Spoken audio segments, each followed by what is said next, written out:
Mr. Pinkley, and I'm here to go over this unit's review notes. We're going to go over both the adult part in part 1 and the juvenile justice system in part 2. And we'll see how this goes. So the first thing we're going to talk about is the role of the judicial branch in Georgia's state government and the different types, basically really the different types of courts and judges there are. The first thing is the judicial branch. We talked about them before in other units. They're part of the 3 branches. Remember, the other one are the executive branch and the legislative branch and then the judicial branch. So the judicial branch, like we know, is responsible for interpreting laws and is composed of different courts. Each of these courts has a specific range of legal functions. They have a specific kind of an assignment. These courts are divided into 2 parts. There's a trial court, and they're the ones that hear all the new court cases, the new prosecution, the new cases. I guess I've said that 2 or 3 times. And then there's an appeals court. Once somebody has a ruling on something, they can go and appeal it. And then there are the juvenile court system, and these judges are ones that are appointed by the Superior Court.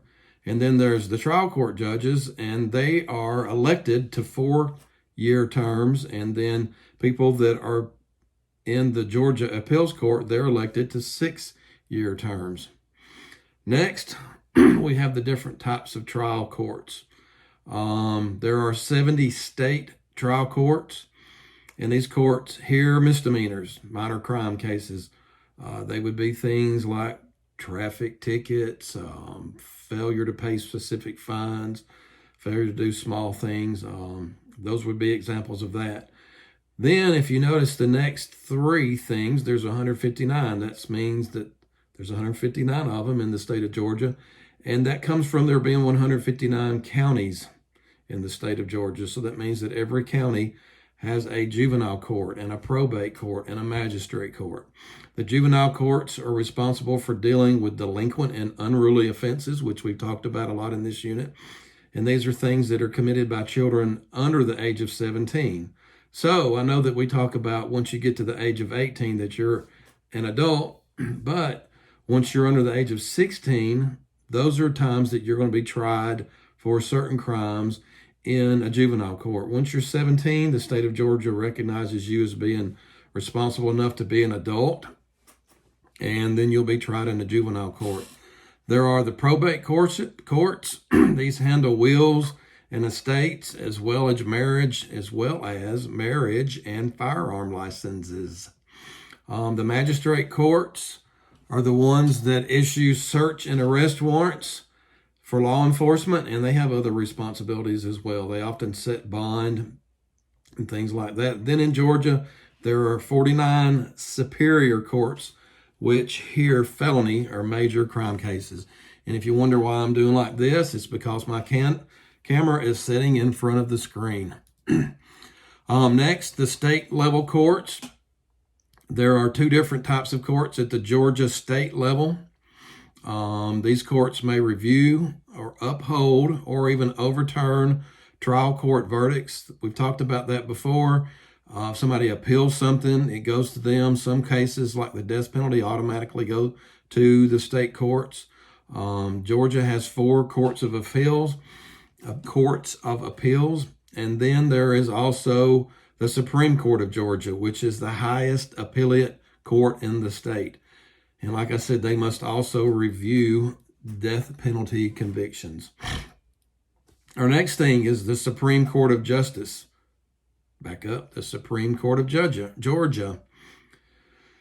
The Supreme Court of Georgia must measure or base its decision against both the United States Constitution and Georgia's Constitution. That means that they have to look at basically what the Constitution says, the laws, and our basic rights, and they have to make sure that their decisions don't go against those 2 constitutions. Also, if a lower court has a ruling and it's determined or found to be unconstitutional, the Supreme Court of Georgia has the duty or the responsibility, actually, and the authority to strike that ruling down. So what that means is if there is an unconstitutional ruling that's done in the lower court, then it is the state Supreme Court's, it's their responsibility, their obligation. They have to strike it down. They don't really have a choice. It's their job. It's their purpose.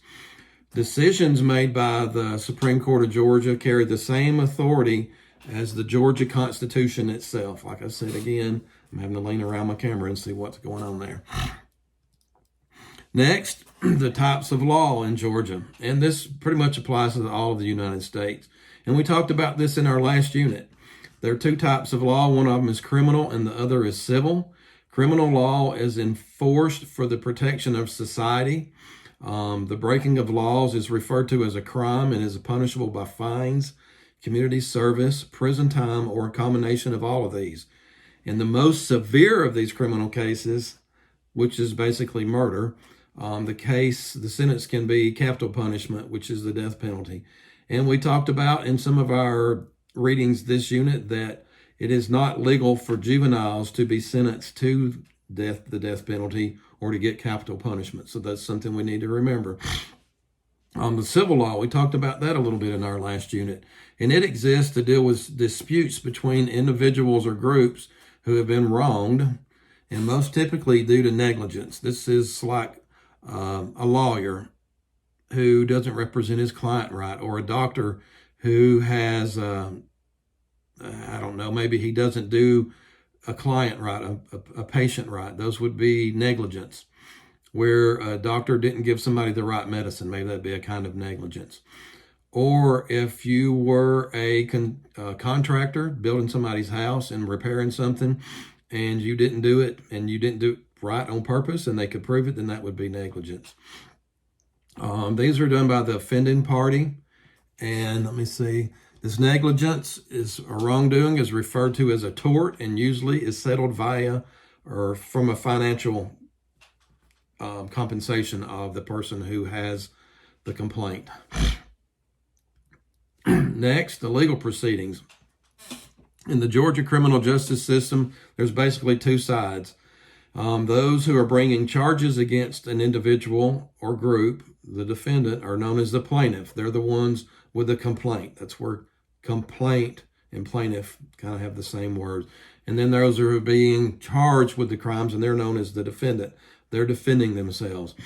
So whenever you've got the plaintiff, often it's the state, and the state is represented by, actually the counties usually have a district attorney, and they represent the party who is trying to accuse the other person of a crime. A good example would be like a murder case. If someone has been murdered, they really can't represent themselves. They can't be up there, even if they were a lawyer, and represent themselves. So that's where the district attorney comes in. Even if you're someone who is alive, the district attorney is the one that represents you. And then the defendant is the person who has to get a lawyer or have one appointed to him. Next is the legal proceedings, the pretrial. Legal proceedings for adult offenders are divided into basically three phases. The first is known as the pretrial, and it typically kind of goes in this order. They're placed under arrest and they're booked by law enforcement. That's the things you see on the cop shows on TV. Then they go for an initial appearance before the judge, and he reads their charges, and he decides whether to release them, with or without bail, or remand them, which means to hold them ahead of an arraignment where the accused answers to the charges. The judge will also appoint an attorney if necessary. Basically what this means is if the judge doesn't feel there's really enough evidence, and he's like, y'all are just being silly here, and there's no evidence whatsoever to hold this person, I'm releasing them. The judge has that authority. Or the judge will look at the person and say, can you afford an attorney? Do you know a good attorney? Basically, it's a matter of affording it. And if the person can't, then the judge will appoint an attorney. And these are called court-appointed attorneys.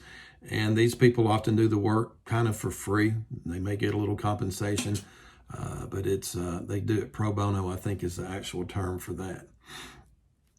Next, you have the preliminary hearing and then the indictment.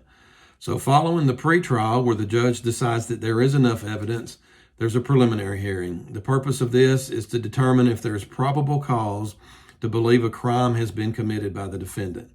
If there's enough evidence to move forward, the process moves on to court.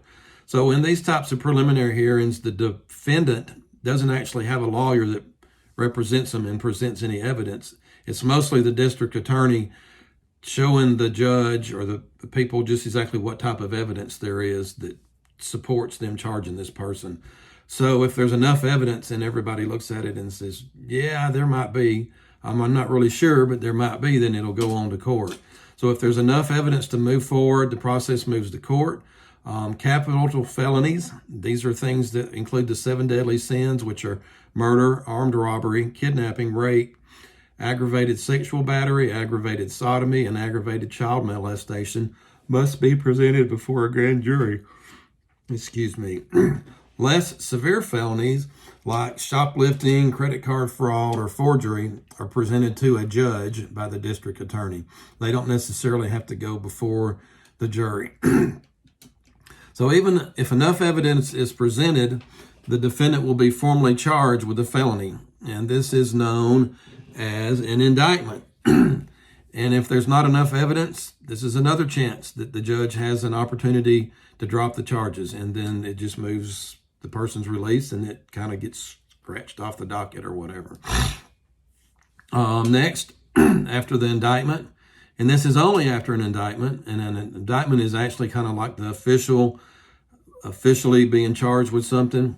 So following the indictment is an arraignment and a trial. It's the defendant goes to an arraignment. In an arraignment, the defendant gets to enter a plea or a response to the indictment or the charges. So the judge says, okay, you're guilty of picking your nose or whatever. I'm being kind of silly. And so if the defendant enters a plea of guilty, then they're admitting to it, and the judge can actually take that into consideration and find them guilty of a lesser sentence. The person can say they're not guilty. They deny having committed the crime. They're saying this indictment felony is wrong, and I'm not going to admit to it.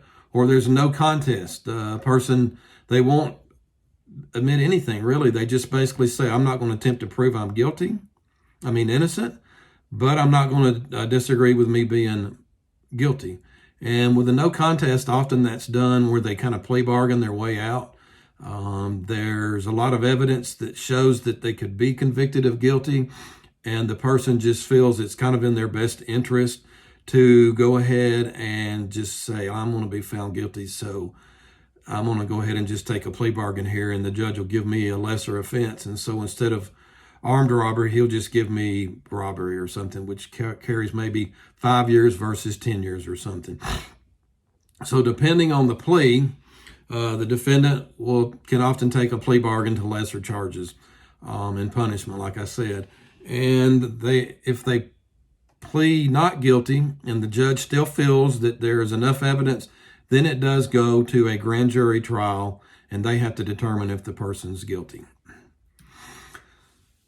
So next, the trial.